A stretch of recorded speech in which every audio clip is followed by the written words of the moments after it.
ये पैसा किसका है? 6300 करोड़ रुपए खर्च कर दिए इन लोगों ने एमएलए खरीदने में। ये किसका पैसा है? इसका मैं आज खुलासा करना चाहता हूं। आज देश का हर आदमी महंगाई से बड़ा परेशान है। 2014 में डीजल का दाम था 54 रुपए, अब हो गया 90 रुपए। पेट्रोल का दाम था 2014 में 60 रुपए, अब हो गया 110 रुपए। सीएनजी 37 रुपए थी, 75 रुपए पहुंच गई। एलपीजी 410 रुपए की थी, 1053 रुपए का एक सिलेंडर हो गया। वनस्पति ऑयल 70 रुपए का था, 170 रुपए हो गया। और नमक 7 रुपए का था, 15 रुपए हो गया। हर चीज के दाम बढ़ गए, डबल ट्रिपल हो गए। एक आम आदमी बेचारा तनख्वाह बढ़ी नहीं है, घर कैसे चलाए तो कैसे चलाए वो? ये जितनी जीएसटी, ये जितना महंगाई हो रही है, इतना जीएसटी लगा दिया इन लोगों ने। ये सारा पैसा कहां जा रहा है? ये सारा पैसा दो चीजों में जा रहा है। एक, अपने अरबपति दोस्तों के कर्जे माफ करते हैं, और दूसरे ये एमएलए खरीदते हैं। इन दो चीजों में जा रहा है। महाराष्ट्र की सरकार गिरानी थी तो छाछ पे जीएसटी लगा दी, दही पे जीएसटी लगा दी, शहद पे जीएसटी लगा दी, गेहूं पे जीएसटी लगा दी, चावल पे जीएसटी लगा दी। अगर अपने एक दोस्त का कर्जा माफ करना होता है, पेट्रोल के दाम बढ़ा देते हैं। दूसरे के दोस्त का कर्जा माफ करना होता है, डीजल के दाम बढ़ा देते हैं। अगर गोवा की सरकार गिरानी होती है, यहां पे जीएसटी बढ़ा देते हैं। जितना पैसा जीएसटी और महंगाई की वजह से हो रहा है, पेट्रोल का दाम बढ़ रहा है, डीजल का दाम बढ़ रहा है, इसका अधिकांश पैसा केवल और केवल अरबपति दोस्तों के कर्जे माफ करने में। और घोटाला क्या है? सीबीआई की एफआईआर में उसमें लिखा है कि एक शराब के वाले ने दूसरे शराब वाले के बैंक अकाउंट में 1 करोड़ रुपए जमा कराए। उसमें मनीष का क्या लेना देना है यार? एक शराब वाले ने दूसरे को 1 करोड़ रुपए जमा कराए बैंक अकाउंट में, कि क्या घोटाला है? घोटाला क्या है ये समझ ही नहीं रहा अभी तक। 14 घंटे तक रेड करी। कितने कमरे हैं आपके यहां? 4-5 कमरे हैं। 4-5 कमरे में टॉयलेट, 2-3 टॉयलेट हैं, रसोई है। सारा छान मारा इन्होंने, सारा छान मारा इन्होंने। इतना गहन जांच करी, दीवारों यूं यूं करके देखा, खोखली तो नहीं है दीवार, इसमें तो जेवर नहीं रख रखे, इसमें जो पिक्चरों में दिखाते। फिर वो उन्होंने गद्दे भी फाड़ फाड़ के देखे, गद्दों में तो नहीं रख रखे, तकिए फाड़ फाड़ के देखे, इनके सारे कपड़े, अलमारी, फलाना सारा कर करा के शाम को निकल गए। अठन्नी भी नहीं मिली।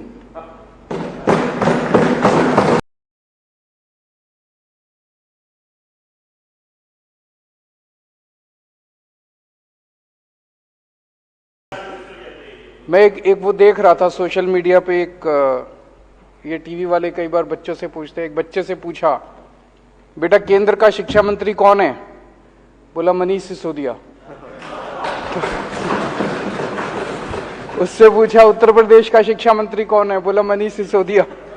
उससे पूछा राजस्थान का शिक्षा मंत्री कौन है? बोला इस देश में एक ही शिक्षा मंत्री है, और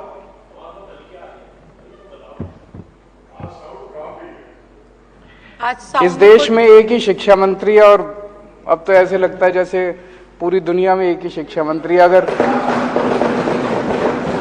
अमेरिका वालों से पूछो कौन शिक्षा मंत्री, तो वो भी कह रहे हैं भाई मनीष सिसोदिया। तो ये हर भारतीय के लिए गौरव की बात थी, बहुत गर्व की बात थी, सब लोगों को बहुत अच्छा लगा। ये खबर छपी थी 18 अगस्त को, और उसी के एक हफ्ते बाद 25 अगस्त को इसी अखबार में, अमेरिका के इसी अखबार में ये एक और खबर छपी थी, Modi's India is where global democracy dies. Modi के भारत में जनतंत्र की हत्या हो रही है। इसी के एक हफ्ते बाद, एग्जैक्टली 25 अगस्त को यह खबर छपी है। बहुत तकलीफ होती है जब दुनिया के किसी भी कोने में, किसी भी अखबार में अगर देश के खिलाफ कोई खबर छपते, भारत के खिलाफ कोई खबर छपती है, हर भारतीय के दिल में बहुत पीड़ा होती है। इस किस्म की खबर अगर छपती है तो बहुत तकलीफ होती है। आज देश में दिल्ली सरकार शायद अकेली सरकार है जो ऐसे ऐसे काम कर रहे हैं जिसकी चर्चा पूरी दुनिया में हो रही है। पूरी दुनिया के अंदर आज देश का नाम रोशन कर रहे हैं। जैसे डोनाल्ड ट्रंप साहब की वाइफ आई थी, वो मिलेनिया ट्रंप, मैंने पता किया चारों तरफ से, हर जगह अपने पति के साथ, अमेरिका के राष्ट्रपति के साथ जाया करती थी, दुनिया के हर देश में। मैंने पता किया भाई कहां कहां गई, जहां वो स्कूल देखने गई, अभी तक कहीं पूरी दुनिया में कोई स्कूल देखने नहीं गई। जब दिल्ली में आई तो बोली हम दिल्ली सरकार के, आम आदमी पार्टी के स्कूल देख के आऊंगी। ये तो गर्व की बात है, पूरे देश के लिए गर्व की बात थी। यूएन के फॉर्मल सेक्रेटरी जनरल बान की मून साहब दिल्ली आए, स्पेशली दिल्ली के मोहल्ला क्लिनिक देखने के लिए। और ये खबर कि वो दिल्ली आके मोहल्ला क्लिनिक देखने के, ये पूरी दुनिया के सारे अखबारों में छपी, सारे देशों के सारे अखबारों में ये खबर छपी कि बान की मून और नॉर्वे की फॉर्मर प्राइम मिनिस्टर दोनों दिल्ली के मोहल्ला क्लिनिक देखने के लिए आए। फिर अभी सिंगापुर में, सिंगापुर की सरकार ने मेरे को कहा जी आप बहुत अच्छा काम कर रहे हो, हम आपके लिए पूरी दुनिया के मेयर बुलाएंगे और उन सारे मेयर को आके आप बताओ कि आप कैसे अच्छा काम कर रहे हो, उनको सिखाओ। ये तो देश के लिए कितने गौरव की बात है कि हमारे देश के किसी आदमी को बुलाया गया कि सिंगापुर, पूरे दुनिया के मेयर को हमें सिखाने का मौका मिलता। पूरा देश इसकी वजह से बड़ा खुश है। लेकिन जितनी राष्ट्र विरोधी ताकतें हैं, जितने लोग इस देश से नफरत करते हैं, इस देश की तरक्की से नफरत करते हैं, इस देश के विकास से नफरत करते हैं, जो लोग नहीं चाहते ये देश तरक्की करे, 75 साल के अंदर इस देश को घोट के रखा गया वेस्टेड इंटरेस्ट्स के द्वारा, उन सारे लोगों ने अब षड्यंत्र करके मिलके और ये किया यार इनको बंद करो। अब ये अगर इसी तरह से ये आगे बढ़ते रहे तो बड़ी मुश्किल हो जाएगी। और इन लोगों ने मिलके एक षड्यंत्र रचा कि दिल्ली की सरकार गिराई जाए, दिल्ली की सरकार खत्म की जाए। ये दिल्ली की सरकार जब तक खत्म नहीं करेंगे तब तक ये इसी तरह से अच्छा काम करते रहेंगे। ये जितनी राष्ट्र विरोधी ताकतें सारे इकट्ठे हो गए हमारे खिलाफ, सारों ने इकट्ठा होकर ये षड्यंत्र रचा। षड्यंत्र रच के सबसे पहला काम इन्होंने किया, मनीष सिसोदिया के ऊपर एक झूठा आरोप लगाया। बोला मनीष सिसोदिया शराब में पैसे खा गया। हमने बार बार इनसे पूछा जी क्या पैसे खा गया, क्या घोटाला क्या है? तो सच होता है, सच एक होता है, झूठ कई होते हैं उसके। तो इनका एक आदमी बोला जी 1.5 लाख करोड़ रुपए का शराब घोटाला हो गया। 1.5 लाख करोड़ तो दिल्ली का बजट ही नहीं है, इतना शराब घोटाला कहां से हो गया? फिर इनका एक प्रवक्ता था, एक बड़ा सीनियर लीडर, एक डिबेट में बैठा था, वो कहता है 8,000 करोड़ रुपए का घोटाला हो गया। तो मैं देख रहा था, सौरभ उसके साथ था, सौरभ ने पूछा घोटाला क्या है? तो वो कुछ कागज लेके बैठा था, बोला घोटाला, उसको समझ ही ना आए घोटाला क्या है। तो मेरे ख्याल से बता नहीं पाया वो घोटाला बता ही नहीं पाया। फिर उसके बाद इनके 2 बड़े नेताओं ने एक प्रेस कॉन्फ्रेंस करी, बोले 1100 करोड़ का घोटाला हो गया। 1100 करोड़ का घोटाला क्या हो गया भाई? 1100 करोड़ का घोटाला। उनसे पूछा क्या घोटाला हो गया, तो वो भी कुछ इधर उधर की। फिर एलजी साहब ने एक रिपोर्ट बना के बताते हैं, भेजी, अखबार वाले कहते हैं, ये मीडिया वाले कहते हैं, जिसमें कह रहे लिख रखा है 144 करोड़ का घोटाला हो गया। और अब सीबीआई ने जो एफआईआर करी है उसमें लिखा है 1 करोड़ का घोटाला हुआ है। और घोटाला क्या है सीबीआई की एफआईआर में? उसमें लिखा है कि एक शराब के वाले ने दूसरे शराब वाले के बैंक अकाउंट में 1 करोड़ रुपए जमा कराए। उसमें मनीष का क्या लेना देना है यार? एक शराब वाले ने दूसरे को 1 करोड़ रुपए जमा कराए बैंक अकाउंट में, कि क्या घोटाला है? घोटाला क्या है ये समझ ही नहीं रहा अभी तक। ये अभी आज है नहीं, आठों को अगर आप अगले अलग अलग कमरे में बिठा देते और एक एक से पूछते बेटा घोटाला क्या है, तो 5 को तो पता ही नहीं होता घोटाला क्या है। 3 अगर कुछ बताते तो ये कुछ बताता, ये कुछ बताता और ये कुछ बताता, क्योंकि झूठ तो अलग अलग होता है ना, सच एक होता है। सच क्या है? कोई घोटाला नहीं हुआ, सबसे ट्रांसपेरेंट पॉलिसी थी, कोई घोटाला नहीं हुआ। ये सब झूठे आरोप लगा रहे हैं। आरोप लगा के इन्होंने एफआईआर कर दी मनीष सिसोदिया के खिलाफ। अगले दिन रेड करने इनके घर पहुंच गए, 14 घंटे तक रेड करी। कितने कमरे हैं आपके यहां? 4-5 कमरे हैं। 4-5 कमरे में टॉयलेट, 2-3 टॉयलेट हैं, रसोई है, सारा छान मारा इन्होंने, सारा छान मारा इन्होंने, इतना गहन जांच करी, दीवारों यूं यूं करके देखा, खोखली तो नहीं है दीवार, इसमें तो जेवर नहीं रख रखे, इसमें जो पिक्चरों में दिखाते। फिर वो उन्होंने गद्दे भी फाड़ फाड़ के देखे, गद्दों में तो नहीं रख रखे, तकिए फाड़ फाड़ के देखे, इनके सारे कपड़े, अलमारी, फलाना सारा कर करा के शाम को निकल गए। अठन्नी भी नहीं मिली,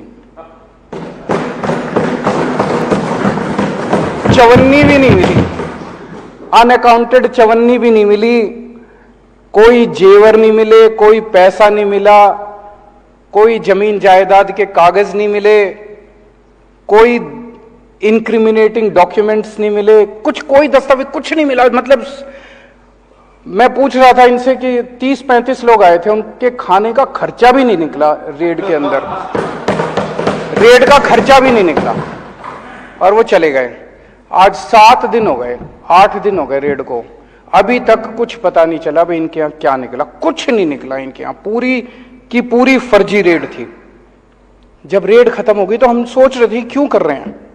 अगले दिन मनीष सिसोदिया जी के पास इनका कोई आदमी संदेश भेजता है, ये लोग संदेश भेजते हैं, बोले जी ऊपर से है ये, टॉप से, वहां से संदेश ये है कि आप केजरीवाल का साथ छोड़ दो, आम आदमी पार्टी तोड़ के 2-4 एमएलए और ले आओ, हम आपको आम आदमी पार्टी की सरकार अब गिराने जा रहे हैं बहुत जल्दी, ऑपरेशन लोटस चालू है दिल्ली के अंदर, आपको हफ्ते 10 दिन के अंदर दिल्ली का मुख्यमंत्री बना देंगे।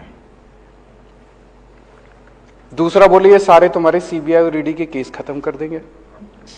तो इसने कहा सीबीआई ईडी के केस में तो कुछ है ही नहीं, सारा फर्जी केस है, कल तुम जांच वांच भी करके ले गए, कुछ भी नहीं मिला तुमने, मैंने ढेला मैंने कमाया नहीं, कुछ करा नहीं, तो इस केस तो तुम करते रहो, मेरे को क्या डर है।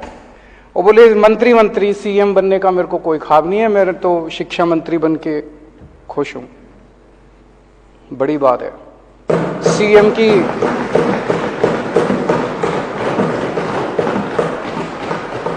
सीएम की कुर्सी ठुकराना कोई हंसी खेल थोड़ी है, नहीं तो आदमी तो सीएम की कुर्सी के लिए पता नहीं इतिहास में कितने बड़े बड़े बवंडर हुए हैं, कितने बड़े बड़े, तो सीएम की कुर्सी ठुकरा दी इन्होंने। मैंने पिछले जन्म में कुछ पुण्य किए होंगे जो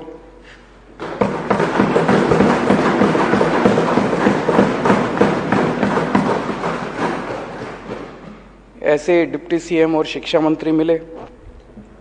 उसके बाद जब ये नहीं चला तो फिर आप लोगों के पास आए। मेरे पास अभी तक 12 एमएलए आ चुके हैं।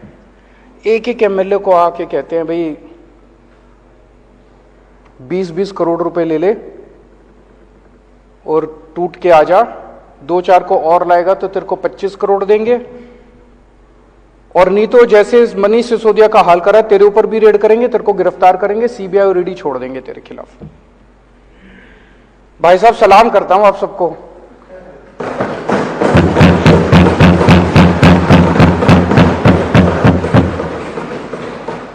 कोई नहीं टूटा, एक भी नहीं तोड़ पाई अभी तक। सारे आरोप झूठे हैं इनके। तो जो पता चला उनको एमएलए को इन्होंने कहा भाई 40 एमएलए हमें चाहिए, 40 एमएलए तोड़ने हैं, 20-20 करोड़ रुपए एक को देंगे। 800 करोड़ रुपए इन्होंने कहीं रख रखे हैं दिल्ली में। ऑपरेशन लोटस दिल्ली इस नाम से चल रहा है, ऑपरेशन लोटस दिल्ली के नाम से इनका पूरा ये ऑपरेशन है। 800 करोड़ रुपए इन्होंने कहीं रख रखे हैं 20-20 करोड़ के हिसाब से। सब ये पूछ रहे हैं कि ये 800 करोड़ रुपए कहां हैं, किसके हैं। आज इस सदन में मैं बताऊंगा ये पैसे किसके हैं। आज मैं खुलासा करूंगा ये 800 करोड़ रुपए किसके हैं। लोग बता रहे हैं जी गुजरात के, पहले अभी थोड़ी देर पहले खबर आई है, एलजी साहब ने अब स्कूलों पे भी इंक्वायरी शुरू कर दी। तो कह रहे हैं भाई स्कूलों के बेसिकली तो रोकना है, स्कूल रुक जाएं, अस्पताल रुक जाएं, जितने अच्छे काम हो रहे हैं वो रुक जाएं, जनता को तकलीफ हो रही है। तो सब कह रहे हैं गुजरात की वजह से हो रहा है। गुजरात में जैसे जैसे हमारा ग्राफ बढ़ता जा रहा है, पागलपन छाया हुआ गुजरात में, लोग दुखी हो चुके हैं इन लोगों से। जहां जाते हैं हर गांव, पूरे के पूरे गांव आम आदमी पार्टी के साथ जोड़ते जा रहे हैं गुजरात। किसी ने सोचा नहीं था।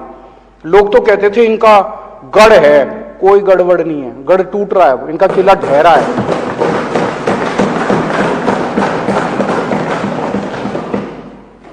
तो लोग तो यही कह रहे हैं जी, दिसंबर में सरकार बनने के बाद गुजरात में इनके 27 सालों की आप इंक्वायरी कराओगे, तब तक ये इंक्वायरी करा रहे हैं दिल्ली के अंदर। अगर आज हम गुजरात चुनाव अनाउंस कर देना भाई गुजरात चुनाव हम नहीं लड़ेंगे, ये सारी इंक्वायरी बंद हो जाएगी, सारी ईडी बंद, सीबीआई बंद, सब खत्म। उसी की वजह से हो रहा है ये। कई सरकार गिरा चुके अभी तक ये देश में। गोवा की सरकार गिराई, कर्नाटक की सरकार गिराई, महाराष्ट्र की सरकार गिराई, असम की सरकार गिराई, मध्य प्रदेश की सरकार गिराई, बिहार की सरकार गिराई, अरुणाचल प्रदेश की सरकार गिराई, मणिपुर की सरकार गिराई, मेघालय की सरकार गिराई। शहर में एक सीरियल किलर आया हुआ है जो एक के बाद मर्डर करता जा रहा है, एक के बाद एक मर्डर करता जा रहा है। जनता सरकार चुनती है, ये सरकार गिरा देते हैं।